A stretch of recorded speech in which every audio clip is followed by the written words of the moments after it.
La lecture de cet évangile doit nous laisser méditatifs, car sont enseignées des choses extraordinaires dans cet évangile.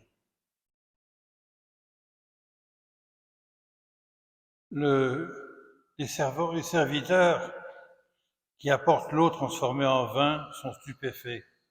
Et le maître du repas aussi, et il dit, tout le monde sert le bon vin en premier. Et lorsque les gens ont bien bu, on leur apporte le moins bon. Mais toi, tu as gardé le bon vin jusqu'à maintenant. Nous devons nous devons chercher d'y être attentifs, parce que très souvent, les paroles de Jésus ont un sens caché qu'on ne comprend pas à première vue. De quoi Jésus parle? Il parle du mystère de sa venue, du mystère du Dieu fait homme qui est venu, qui était attendu depuis si longtemps. Et alors, c'est cela, le vin, qui apporte le bonheur, le vin que Jésus transformera par la suite en son sang. Ainsi, tu as gardé le bon vin jusqu'à maintenant. Depuis des siècles, on attend la venue du Sauveur. Et finalement, il arrive. Et c'est pourquoi Jésus inaugure sa vie publique avec le miracle de l'eau transformée en vin. Lorsque la mère de Jésus dit « ils n'ont plus de vin », Jésus répond, mais le texte ici n'est pas très bien traduit. « Dis femme, que me veux-tu? Mon heure n'est pas encore venue. » Parce que juste avant, dans le texte original, il est dit une chose un peu différente. Il est dit, Jésus dit, qu'est-ce qu'il y a entre toi et moi? C'est ça dans le texte original exact, en grec. Ainsi, nous devons faire attention, parce que la conclusion, la Sainte Vierge, sa mère, dit tout ce qu'il vous dira, faites-le. C'est curieux, on a l'impression, dans la traduction actuelle, que Jésus rembroue la Sainte Vierge. Mais ce n'est pas vrai. C'est pas ça que dit le texte original. C'est pourquoi elle dit tout ce qu'il vous dira, faites-le. En fait, le texte original dit un peu différemment. Il dit ceci. Femme, qu'est-ce qu'il y a entre toi et moi? Qu'est-ce qu'il y a entre la Sainte Vierge et Jésus? Tout. C'est sa mère. C'est elle qui lui a donné son corps.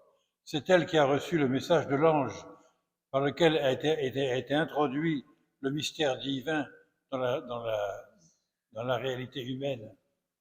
Tout est commun. C'est pourquoi la Sainte Vierge intervient et Jésus fait ce qu'elle demande. C'est-à-dire de nous donner le vin de la vie éternelle. Ainsi commence la vie publique de Jésus, c'est-à-dire le moment où la participation de tous à la vie surnaturelle qu'est Jésus, le vrai Dieu et vrai homme. Ainsi, nous voyons que l'Évangile a un sens un petit peu différent de ce qu'on comprend d'habitude. Son heure n'est pas encore venue parce que l'heure du calvaire n'est pas encore là. Avant, il y a encore toute sa vie publique où il doit enseigner ses apôtres et leur donner, leur confier le mystère de l'Église. Ainsi, nous voyons que le sens caché du miracle qui ouvre le début de la vie publique de Jésus est beaucoup plus grand qu'on ne le pense. Ainsi, tout le monde est stupéfait et le maître du repas était étonné de la transformation de tant de litres d'eau en vin et en bon vin. Nous devons penser que tout le mystère humain de Jésus, de l'Église, est un mystère qui nous transmet le mystère divin. Et nous devons penser à ce qui est dit, ce que dit Jésus. Qu'est-ce qu'il y a entre toi et moi? Il y a tout entre la Sainte Vierge et Jésus. C'est elle qui lui a donné son humanité. C'est elle qui a reçu la divinité par l'annonce de l'ange. C'est elle qui annonce le début du salut. Ainsi, nous devons méditer sur cette réalité et remercier Dieu qui vient parmi nous dans le mystère du sein de la très sainte Vierge Marie, qui vient en nous, et ainsi va naître l'Église et va naître le salut pour chacun d'entre nous. Ainsi, nous devons nous confier à la très sainte Vierge Marie. Nous savons qu'elle a tout en commun avec Jésus, presque.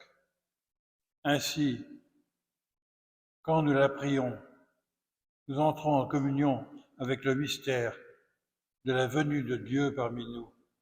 Et nous devons nous réjouir.